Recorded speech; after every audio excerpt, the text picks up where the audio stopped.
आज रोजी काँग्रेस भवनचे जवळ बीजेपी तर्फे आज जे आहे से एक मोर्चाचे आयोजन करण्यात आला होता आणि त्या ठिकाणी आंदोलन करण्यात आले होते।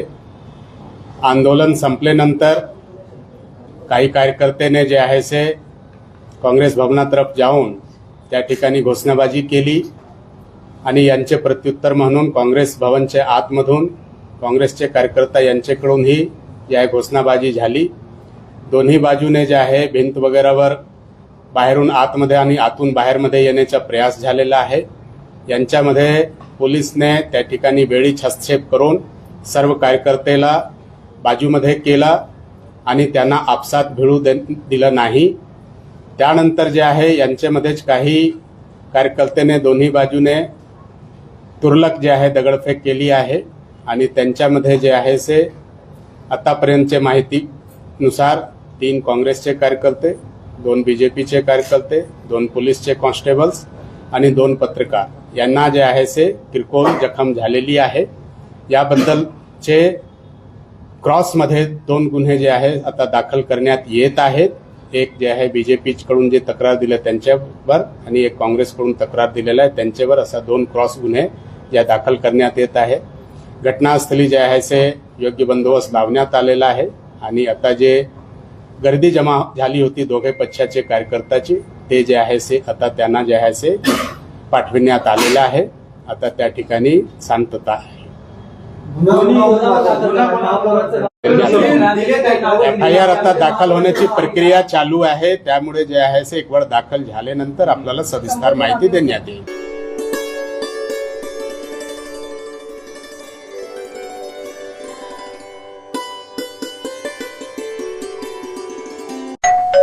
अहो उठा ना, ऑफिसला नाही का जायचं? अगं मला आज फ्रेशच वाटत नाही, काही करायची इच्छाच नाही। अहो मग तुम्ही आजपासूनच न्यू युनायटेड फार्मसीचे गुड मॉर्निंग चूर्ण घेणं सुरू करा। अपचन, मलावरोध, बद्धकोष्ठ, आम्लपित्त आणि पोटाच्या तक्रारींवर खात्रीशीर आयुर्वेदिक उपाय गुड मॉर्निंग चूर्ण। 35 वर्षांपासून सगळ्यांच्या पसंतीचे गुड मॉर्निंग चूर्ण औषधांच्या प्रत्येक दुकानात मिळते।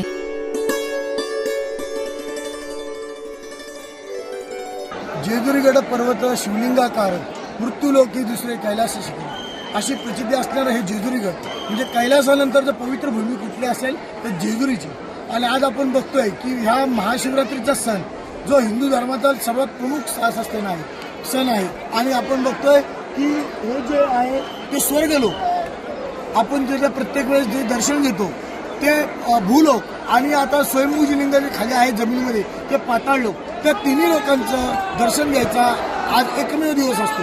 त्याच्यामुळे अतिशय उत्साहात लोक भाविक या ठिकाणी दर्शनाचा लाभ घेत आहेत की ही संधी परत मिळत नाही। वर्षातून एकच दिवस हे लिंग उघडं असतं आणि आपण बघतो अभूतपूर्व गर्दी अशा जेजुरीगडावर झालेली आहे। विद्युत रोषणाई असेल आकर्षक विद्युत रोषणाई, त्याच्यानंतर फुल सजावट असेल आकर्षक, की याचं सुद्धा विलोभनीय दृश्य आज जेजुरीगडात पाहायला मिळते। आणि सगळ्यात याच्यामध्ये महत्त्वाचं असं सोनं की लोक भंडाररूपी सोनं या ठिकाणी उधळून आपला आनंद या ठिकाणी साजरा करत आहेत, दर्शन घेत आहेत, आपली देवभेट करत आहेत।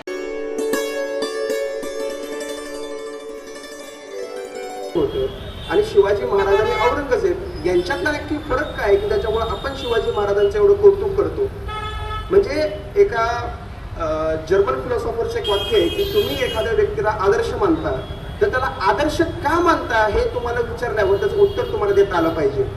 छत्रपती शिवाजी महाराजांना आपण आदर्श मानतो, पण शिवाजी महाराजांनाच आपण आदर्श का मानतो त्याचं उत्तर देण्यासाठी औरंगजेबाचा अभ्यास करावा लागतो। कारण नरहर कुरुंदकरांनी त्यांच्या एका पत्रामध्ये लिहून ठेवलेलं आहे की ते छत्रपती शिवाजी महाराजांविषयी लिहिताना असं म्हणतात की मी शिवाजी महाराजांना इतर राज्यकर्त्यांपेक्षा कमी किंवा लहान मानायला तयार आहे, पण शिवाजी महाराजांपेक्षा लहान मानण्यासाठी शिवाजी महाराजांपेक्षा मोठं कोण आहे याविषयीची ज्यावेळेस मी चिकित्सा करतो किंवा या विषयावर ज्यावेळेस मी इतर व्यक्तींचा अभ्यास करतो त्यावेळेस शिवाजी महाराजांपेक्षा मोठा व्यक्ती भारतात मला आढळून येत नाही, म्हणून मला शिवाजी महाराजांचं मोठेपण हे मान्यच करावं लागतं। आपण शिवाजी महाराजांना म्हणतो की शिवाजी महाराज गनिमी काळाचे जनक आहेत, पण तुम्हाला ही गोष्ट कदाचित माहीत नसेल, शिवाजी महाराजांनी त्यांच्या आयुष्यातली लढलेली सगळ्यात पहिली लढाई इसवी सन 1648ची ही मैदानी युद्ध होतं। खळद पेलसरच्या पायथ्याला म्हणजे पुरंदरच्या पायथ्याला खळद पेलसरला शिवाजी महाराजांनी मैदानात उतरून युद्ध केलं, त्या युद्धात त्यांचा विजय झाला.